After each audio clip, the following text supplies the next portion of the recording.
Hi folks, welcome to the Prepared Homestead. This is Travis. Thank you all for stopping by to watch. I want to talk to you today about a subject that's, well, I don't know that I've ever really talked about it a whole lot. It's probably not a prominent one in the prepper world, but a very important one because it can change how we prepare and what we will face, very possibly. So I want to get into that in just a second. I do want to mention that news is reporting that Joe Biden had a meeting with governors, Democratic governors, and told them in the meeting that from here on out, he's not scheduling any kind of event or anything after 8 p.m. because he needs to start getting to bed early. It's just too tired. It's just too much on him. More and more from the left are coming out calling for him to step aside in the race. He's still saying he's not going to. The Rothschild founded magazine called The Economist has a front cover of the presidential seal on a walker, referencing Joe Biden. And you got to believe that this is all planned, right? This is all planned out because it's funny. While his performance was horrible at the debate, it really wasn't any different than what he's done over the last few months. And within moments after the debate ended, it was like the whole left just came out against him.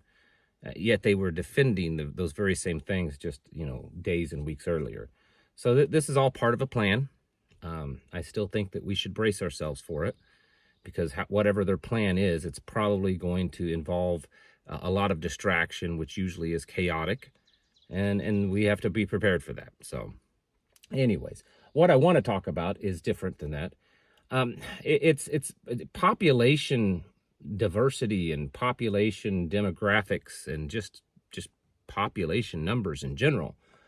I think that they are something that we should be taking account of when it comes to our preparedness.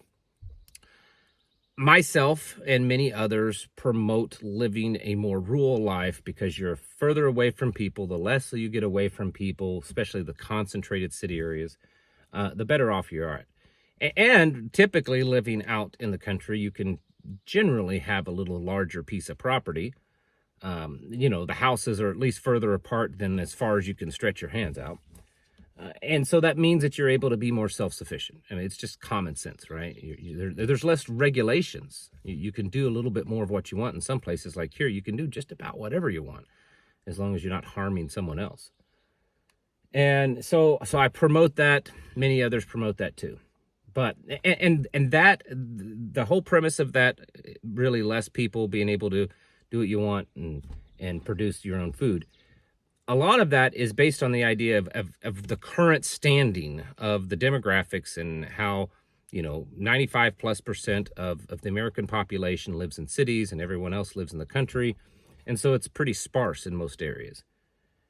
And if something happens over the next 6 months, 12 months, 18 months, 24 months, that's going to still be true. But as time goes on and as things get drawn out and worsen, those demographics are changing, and we should be aware of that. I spoke with someone the other day, and this was information from the state that I live in, Missouri, and it was in relation to one county. It's not a county that I live in, but it is a rural county. It's a county that's every bit just as rural as where I live. The population is just as, it's per mile is small, just like so it's very comparable. And there's nothing there that would indicate why the county would change. But anyways, he was saying that just in that one county, that the projections are that over the next 10 years that the county population could increase 4 times over, fourfold. And that this is mostly true between 2 to 4 times population increase over the next decade for most rural counties throughout the Midwest.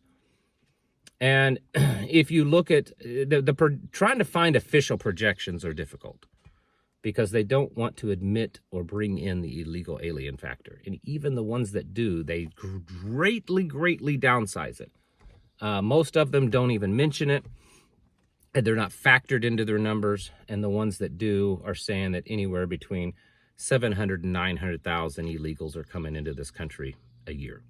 And we know that that's not true. We know that there's millions a year.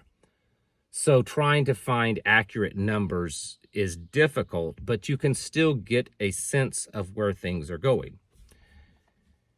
And while we certainly out here in the rural parts of the country are going to deal with illegals, some places they already are, the biggest thing is that as more people from south of the equator countries, for the most part, but here illegally from third world countries, they're typically going to, and statistically, and they're moving into the cities.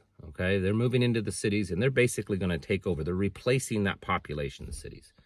So you have a lot of, and this isn't being discriminatory. I know that someone's going to call me a racist. I promise you that's not the case. We're just dealing with facts. You're talking about your cities, your urban areas, and even your suburban areas. It's going to be a lot of multi-ethnic types of populations, black and brown people. And then, so the white people, where are they going to go? Well, statistically, the white people are going to move more out in the country. So for those of you that live out in the country, whatever your population density is right now, you could certainly see that increase 2, 3, 4 times more over the next several years. I did find this one graph. I'm going to try to put it up here. I don't think it's completely accurate because this one is based on about 700 to 900,000 illegals coming into this country a year. And that's not been the case so far. Officially, the Biden administration has admitted to about 8 to 10 million, but several Border Patrol agents, officers and stuff have said that they believe it's more like 40 million since Biden took office.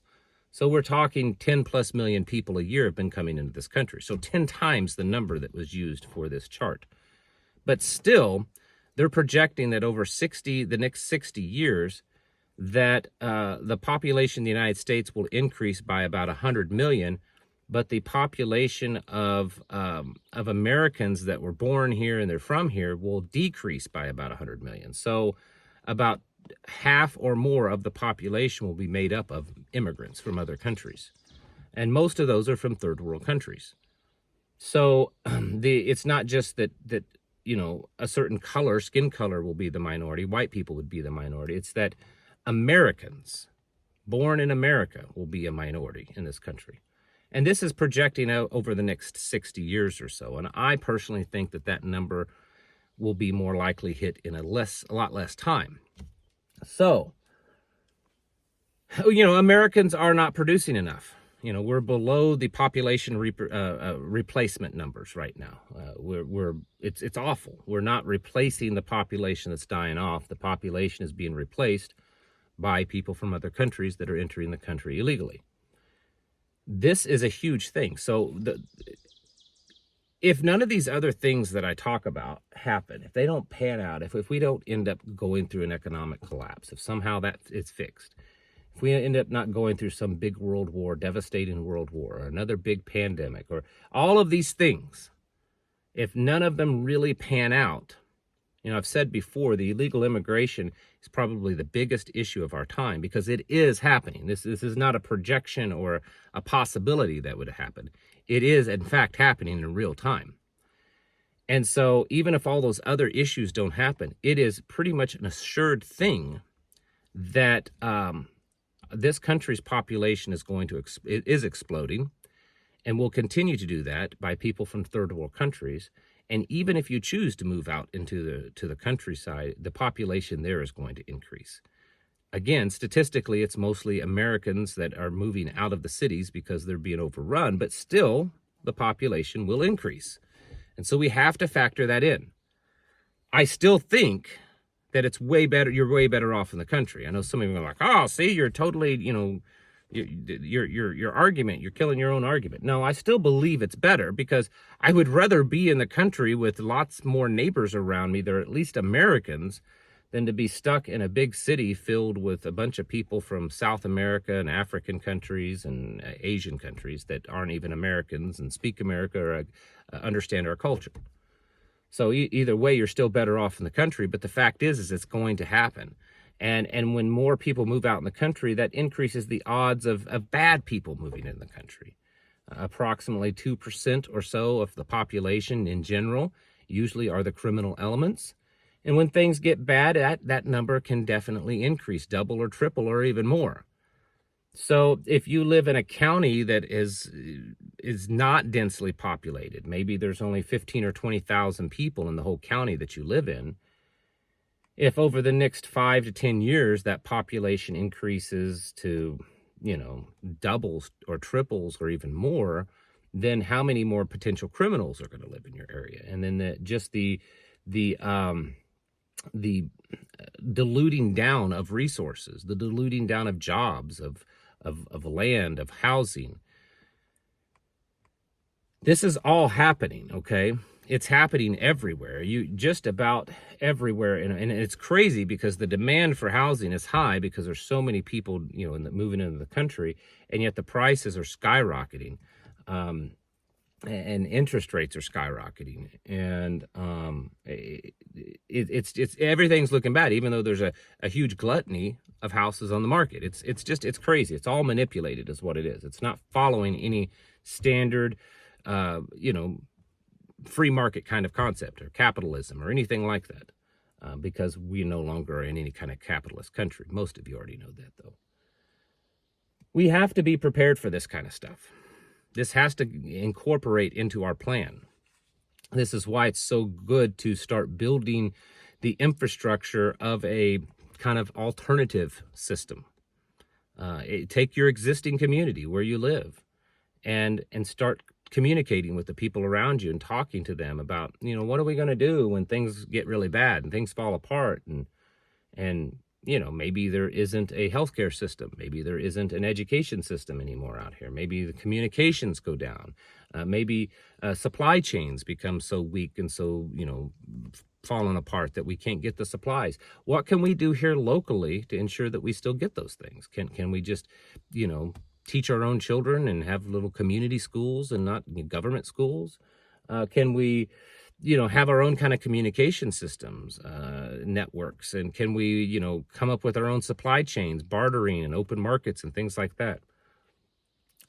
Starting to have these conversations with people around you is going to be really important, because all of this other stuff that I talk about, while it could very seriously happen, this population replacement and population shift is definitely happening, and we have to be prepared for that. Of course, it increases crime. It increases a lot of things. I mean, typically, the more dense the population is, the worse off things generally are, and we have to be prepared for that, because that's, in fact, the numbers are all showing that that's happening. There are less and less Americans. There are less and less, and I'll say it, you can call me a racist, I couldn't care less. There's less and less white people in this country. And they're all being replaced by people from third world countries. And at some point, that's going to start taking notice. Do you really think that they're going to have half of the country's population not being allowed to vote? Of course not. Of course not. I mean, already there's tens of millions of people. I mean, just the illegals, and they already have. There's been protests in recent times in New York and stuff. I mean, look at I understand what your and our argument, mine and yours, our argument when it comes to constitutional legal thing. But, from their side, they're like, it's taxation without representation, we have to pay taxes and we have to abide by your laws, but yet we don't get any say so. So allowing illegals to vote is going to happen, whether you like it or not. It's going to happen. It's already happened in the past in small amounts. I guarantee you this year there will be lots and lots, maybe very possibly millions of illegals that will vote. And it's just going to continue to get worse, more and more every year. Your voice is being heard less and less, and they don't even want to hear it anyways. You're being replaced. And I got called out for being a horribly racist person by a very liberal hit piece magazine a few months back. But it's true. It's true. You can argue around it. You can say it's a racist theory. You can say it has nothing to do with racism. It has nothing to do with me. I don't dislike or hate someone because of their skin color or ethnicity. I judge people based on their character and how they behave. And if your first behavior in this country is to enter it illegally, then that sets a pretty rotten tone for for my expectations of you. You know, I don't expect you to be much better if your initial act of entering this country is breaking a crime, breaking a law.